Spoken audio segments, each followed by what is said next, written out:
Black here from Black Gaming, where I get right to the point with all of my guides so you can get back out into the verse doing all of the things. Today I wanted to go over one of my favorite ships in the game, which is the Constellation series. I'll be covering all of the versions of this iconic ship from RSI, but my specific use has been the Taurus, but my loadouts will still give you a great loadout for each one. I've also updated my graphics for this video to include prices, the quantity, and icons for the locations, and made them bigger overall to see. I do listen to feedback in the comments section, so please keep them coming. Also, make sure you sub and like my videos as well, and if you want to come out and discuss the game with me directly, I'm active in my Discord channel and have started streaming on Twitch Tuesdays, Fridays, and Saturdays, so come watch me live and let's talk. Alright, with the housekeeping out of the way, let's get to it. As always, I will go over the systems first and the weapons last, and I include graphics on the screen that you can pause the video for and keep on the screen so you can easily see the locations, price, and quantity as an easy reference. Alright, so let's get to it. So for the shields, I went with the FR86, which can be picked up from Cousin Crow's. In fact, most, if not all of this video's components are available at Cousin Crow's, and it's currently one of the best places for one-stop shopping, but I'll include other locations as you see here when I can, because I do prefer space stations over planet landing to purchase items. So this size 3 shield will work for all variants of this ship.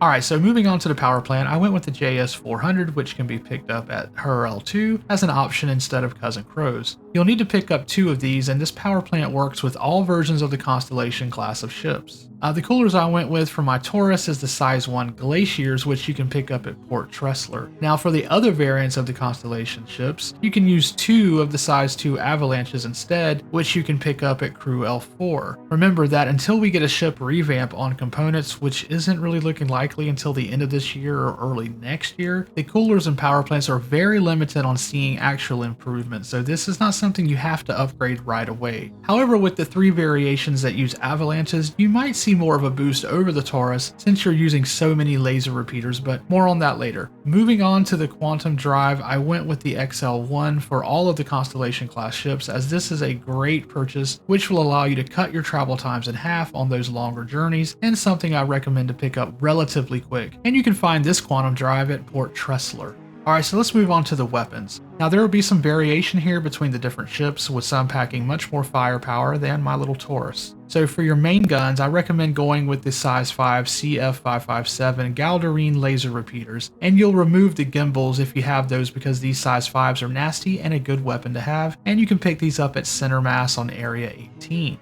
Alright, so for the next size going down, you're going to use the size 4 CF447 Rhinos. These 2 guns are on a gimbal and cannot be changed for a size 5, but having 2 size 4s is still a nice bit of damage, and you can pick these up at HRL2, HRL3, or HRL5, and these laser repeaters will complement your size 5s well and is a solid choice no matter which version of the Connie you have. Next up, we have the man turrets, which depending on your version of ship, you will either get 2 of the size 2 CF227 Badgers, or you'll get 4, but stick with laser repeaters because once again, these are in the best place at the moment for maximum damage and sustain. Now if you're feeling a bit frisky, you might want to have 2 Badgers and maybe 2 of the Sucker Punch Ls to maybe get some distortion damage going for one of your gunners, but that's going to be your choice to play around with and not something I myself have tested. That's going to take care of the guns, so let's move on to the missiles. Again, here you'll have options depending on your Constellation version. For the Taurus and Aquila, you can outfit all of your missiles with Dominator 2s, giving you 24 electromagnetic missiles to enjoy.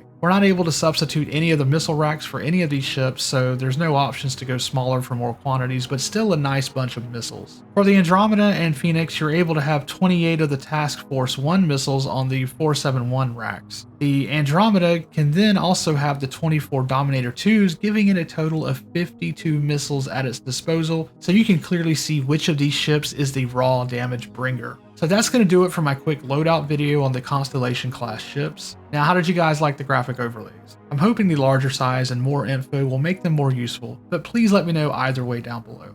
So remember to be kind to your fellow gamer, don't use the same knife for the peanut butter and jelly, and stay positive, citizens.